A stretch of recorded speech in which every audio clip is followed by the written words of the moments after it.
Hello, friends. Today on The Logical Truth, we're going to be continuing a series of studies that I've entitled Broken Standards in Religious Matters. So I hope and pray that you'll stay right there.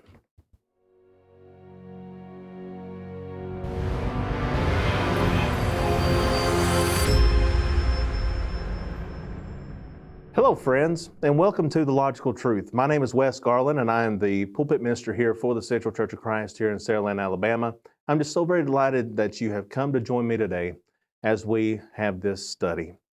Today is lesson 2 of our series of studies that I've entitled Broken Standards in Religious Matters.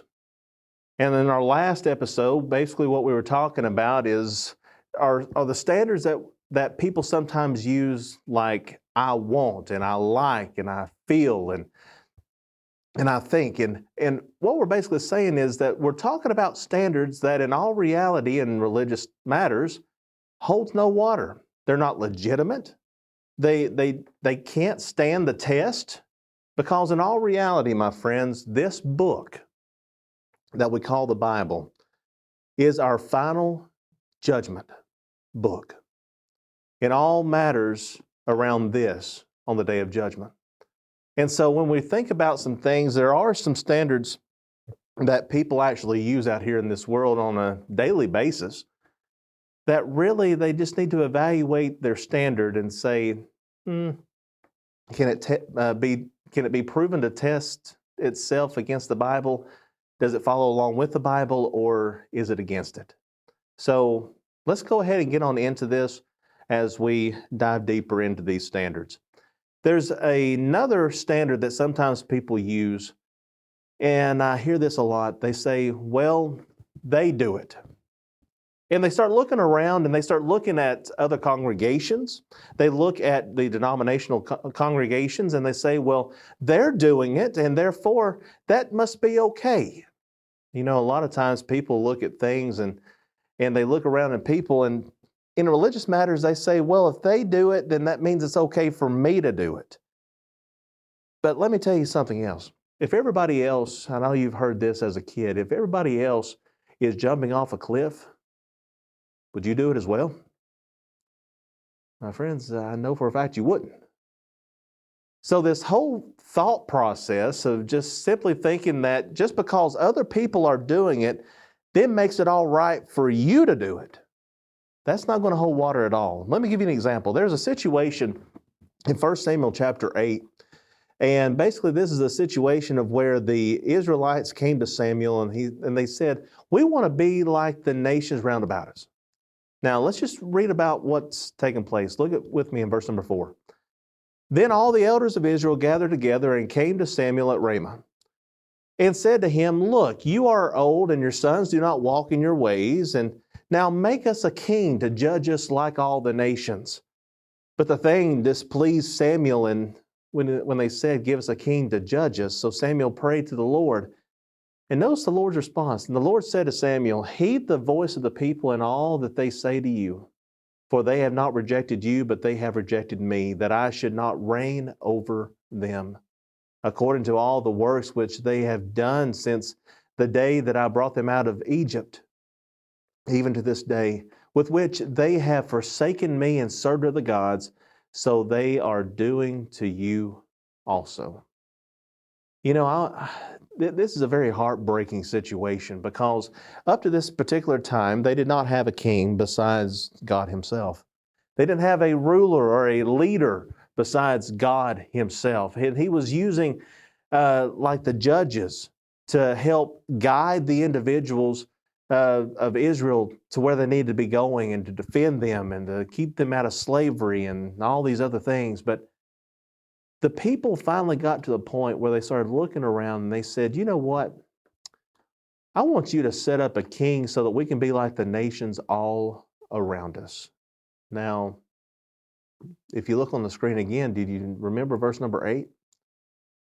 He says, with which they have forsaken me and served other gods. You know, the nations that were around Israel, my friends, understand they were all in idolatry. They were all about serving other gods and doing things in an abominable way towards God. And they saw how they wanted to be established. And therefore, the influence that they were all under was, I want to be like everybody else. Now, in the remaining part of that chapter, right after he says this in verse number 8, he goes on to say, I want you to warn them about some things. There's going to be a king. They're going to take your children. He's going to take your crops. He's going to take all these things, and there's going to be a lot of things going to be taking place that you're not going to like. And even in that day, after you finally realize that all these things was a really bad idea, he says, you're going to cry out to me, and I'm not going to hear you. Now, he warned them of that, and they said, you know what? We don't care. Let us have a king just like the nations around us. God said, all right, go ahead and do it. Now, the things that he warned them about would actually be fulfilled years later whenever Saul came up on the scene. Now, I think it's interesting how sometimes people think that just because other people that are out here around us are doing something, that they actually become the standard. I know of congregations that even though you may be a solid congregation, you start looking around and you start seeing liberalism taking place in all the congregations around us. And, well, we don't want to be in the limelight of being the oddballs. And therefore, if we need to start doing things that they're doing so that we can be like them. Well, the fact of the matter is liberalism will send a person to hell pretty quick if they don't change. Are you willing to sacrifice your faithfulness to be like the nations around us? I hope and pray you're not. There's another thing that sometimes people use. They say, well, it just seems right. And they sometimes use this type of phrase in saying, well, the ends justify the means. Or they say, well, it might not make sense right now, but it just seems right. And they don't really have any ground to stand on whenever they're making this assumption because, again, it really comes down to them thinking a particular way. They are allowing their mind to guide them rather than a standard that they need to be following. But I think it's very interesting how when people use this type of phrase right here, that it just seems right. Did you know that in Proverbs chapter 14, verse number 12, he says, there is a way that seems right to a man, but its end is the way of death. We need to understand that, remember how Jeremiah 10:23 said that the way of man is not in himself? It's not in man who walks to direct his own steps, therefore making very, very clear that we need guidance. Friends, we need to realize that just because something may seem right does not make it right. Anything in religion needs to be proven. I never like to say anything on this program, nor in the pulpit or in Bible class or anything of that nature that I cannot prove, that I don't have Scripture to back it up, because in all reality, guess what? It really doesn't matter what I say. I can be wrong and I can even think wrong. But guess who can never think wrong and speak a lie? God himself. So whenever we're talking here about maybe something seeming to be right, my friends, it will never hold water. What about this?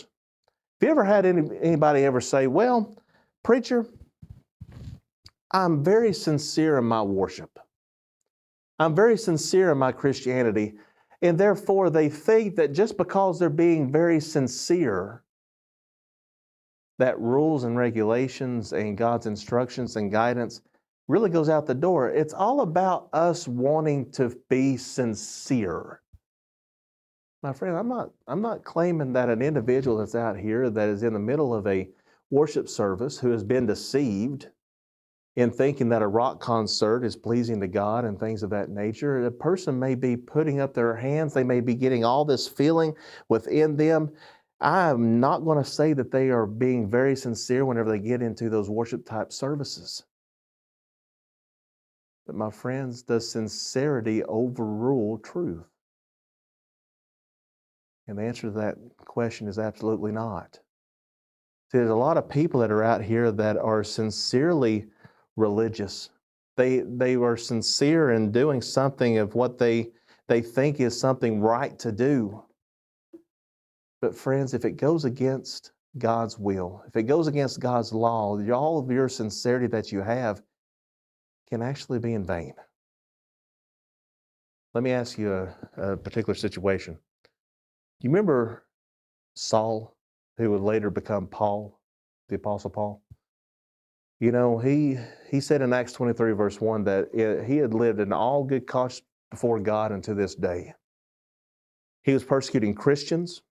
He was out here causing a whole lot of havoc on the church, what you see right there in the beginning verses of Acts chapter 8. He was on his way to Damascus. And he was about to be going to Damascus to persecute Christians and to throw them into prison and even put them to death. I mean, he was just over the whole situation of the stoning of Stephen in Acts chapter 7. But I want to ask you this question. Do you think that Paul was sincere at that particular moment? Do you think that what he really believed in was exactly what he thought he needed to be doing? Sure. I have no doubts in my mind about that. Nobody would ever kill somebody for religious reasons unless they are fully convinced that what they were doing was right. So, the Lord met him on the road to Damascus and he says, "Why are you persecuting me?" And he then goes a little bit further. He says, "It's hard for you to kick against the goads." And what does that actually mean? That means that it's hard for you to accept the facts of things, that what you're doing is actually against me. It's hard for you to accept it. Why was it hard for him to accept it? Because he was fully sincere in what he was doing was right.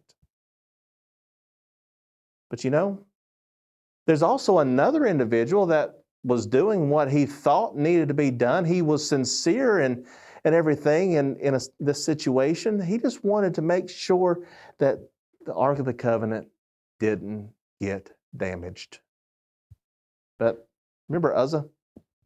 They were bringing the Ark of the Covenant back on the cart. And here's something that's very interesting. In the Pentateuch, which is the first 5 books of the Old Testament, God gave specific instructions to the Levites in the book of Leviticus on how they were to carry the Ark of the Covenant. And it's supposed to have been on poles carried by the priests of Levi. Now, that's the way he told them to carry the Ark of the Covenant. Well, David and them, they didn't do that. Okay, so they were carrying the Ark of the Covenant on a cart pulled by oxen. And I think it's very important that a specific situation, and this is the way God himself expresses himself. In 2 Samuel chapter 6, verses 6 through 7, notice what he says with this right here. "And when they came to Nachon's threshing floor, Uzzah put out his hand to the ark of God and took hold of it, for the oxen stumbled." Now let's just stop for a second. All right. So here they are. They're pushing this along with the oxen. It's on a cart. The oxen stumbles. It shifts the Ark of the Covenant. Now, what did the law of God say? The priests were the ones that's supposed to have been carrying this on poles, right? Yes. He also said that if anybody was to touch the Ark of the Covenant that was not authorized by God, they would surely die. No ifs, ands, or buts. All right? So Uzzah was not a Levite. He was not even a priest. But out of the natural thought of his mind, to protect this Ark of the Covenant, the oxen stumbles, it shifts the Ark of the Covenant. What does he do? He reaches up to grab it to make sure it doesn't fall off the cart. Now, look at verse number 7.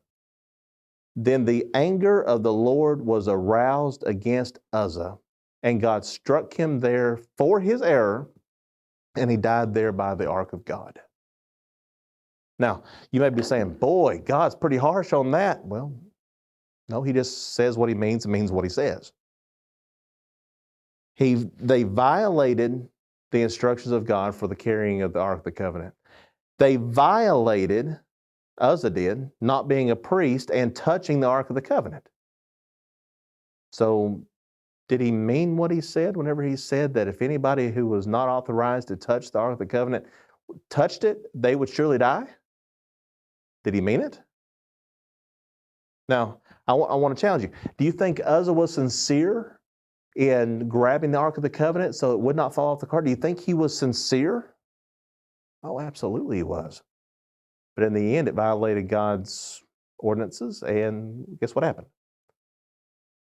God struck him for his error, and he died there by the ark of God. See, my friends, the fact is sincerity does not ever overrule instruction. We've got to have the right standard in order for us to follow God the way that he wants us to follow him. Let's go to another one. Sometimes people say, well, I'm always right. Now, I know sometimes people might not say this, but I know that some people actually say this within themselves. They say it within their own hearts. They say it within their own mind. They say that I'm not going to be told what to do. I am right and I am never wrong. Now, I want you to think about this. A statement such as this, that I am always right, stems from the heart of arrogance. And we have to ask ourselves this question. Are we determined to do right, or are we determined to be right? Now, what's the difference? Whenever we're talking about we have a determination to be right, we're going to try to be right at all costs, whether it be by lying or by deceit, or we're going to make it to where it looks like we are right. That's one way. But if we're determined to do right, we're going to have to then base our statement on facts. Let me show you why I am right. And therefore, you're able to produce scripture and things like that to say that I'm right because of this. Whenever we are ever in the mind of saying that I'm always right, arrogance and pride are always present. It comes from a mindset that says that I'm not going to be guided. I'm not going to be told what to do. And if that is the mindset, and it is, understand, my friends, that when we make those type of statements, we're basically saying, I'm not going to be guided. Nobody can tell me what to do. And that, my friends, even includes God himself. Are you willing to tell God, God, I don't need your instructions. God, I don't need you to lead me. I don't need you to tell me what I need to do. I know what I need to do, and I'm going to do my way. And guess what, God? You are going to accept it. Is that the way God works? Absolutely not. And I would dare to even say that towards God. So with that being the case, remember there in 2 Corinthians chapter 13, let's take a look at verse number 5. He says, examine yourselves as to whether you are in the faith. Test yourselves. Do you not know yourselves that Jesus Christ is in you, unless indeed you are disqualified? Now, I want you to notice this. He says, examine yourselves as to whether you are in the faith. And he says, I don't want you just to examine yourself and try to say that, well, you know, you can examine and make your own judgment on that to see if you are really in the faith. He doesn't stop there, does he? He goes a little bit further with it and simply saying, test yourselves. Another version says, prove yourself. Now, it's one thing to say something, right? It's another thing to prove it. So when we're saying here that I'm always right, it's important for us to just stop and consider the fact that whenever we say that I'm always right, I better be able to pull that out and prove it. But in the fact, guess what, my friends? I'm not always right. And I know it's going to be hard for some to accept this, but neither are you. How many times can we look in our past and understand and realize that we are not always right? But when people had this type of arrogancy about them and saying that nobody's going to tell me what to do because I'm always right, you're also saying that to God, and it's a very damnable type attitude to have. Because if you're going to say that, you're also saying that to God. So Let's go a little bit further. There's one more I want to talk about in this program, and there is the phrase, well, no one will see me. Now, sometimes people may state this as a way of try to justify their actions and saying, well, I can get away with something because no one else is going to see me. Did you know that there's an all-seeing eye watching you? Did you know that? There's a reason why we have, like in Ecclesiastes chapter 12, verse 14, that tells us that we're going to be judged by the good and the evil things that we do. And then on top of that, 2 Corinthians chapter 5 talks about that we must all stand before the judgment seat of Christ and give an account for ourselves of all the things we have done, whether good or evil. We also have Hebrews chapter 4 that says that there is nothing hidden that is hidden from the sight of God. He's looking at everything. So even though that we might think that we might be able to fool individuals, that nobody else will see me in all this, the fact of the matter is, my friends, there is one who sees everything that you do. And I'm even talking about down to what you do in the privacy of your time, in the back closed doors of your life. God knows what goes on in your mind. He sees the things that you do. He knows the lust that you have. And you might be able to deceive everybody else, but let me tell you something. God Himself knows and sees everything. That's why on the day of judgment, we're going to have to give an account for ourselves of all that we have done, whether good or evil. Why? Because God is seeing everything. Let's take a look right here at Proverbs chapter 15, verse number 3. He says, the eyes of the Lord are in every place, keeping watch on the evil and the good. If His eyes are in every place, then let me ask you this one question, my friend. What place is not included with this? If I say every place, that means everywhere at any point in time. He's looking upon us. He is not a God that grows tired. He's not one that is like man, that He has to take a nap and everything like that, that maybe somehow, some way, maybe this one action may get by because maybe God might not have seen it. The fact is, my friends, God sees us. And on the day of judgment, we're not going to be standing in front of our friends and of our family. We're going to be standing before God Himself, giving an account for our lives. So when we think about that, it should be a very sobering thing, should it not? That it doesn't matter what we say, to who we say it to, what we do in our lives and who we do it with, where we go and where we shouldn't go. God's seeing all, my friend. And with that being the case, it should be a scary thing. But here's the cool thing about it. Either God can be for us or He can be against us. But we choose that, don't we? See, in all of these things that we were just talking about in our last two programs now, we've taken a look at how man uses standards that they think are going to hold some water or some validity on the day of judgment, and it's all going to be all right in the end. But the fact is, when man becomes the standard, man fails every single time. So friend, my encouragement for you today is to simply evaluate what you say and what you use as your standards. And ask yourself the question, is it going to be a valid standard? Am I going to be able to stand on the day of judgment while saying these same standards of what we've been studying about, or am I not? And if we evaluate ourselves and we see that the standards that we're using is not going to be in correspondence to God's will, may we have the heart and the courage enough to say, Satan, stop. I'm ready to change. and start living your life according to the standard of God. Now, if you want to do that, you can do that today.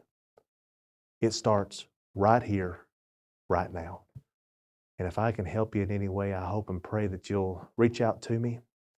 Let me help you in your Bible study. If you just need a talk or whatever, please let me help you. Just know that I love you. And until next time, may God richly bless you. Hope you have a great day.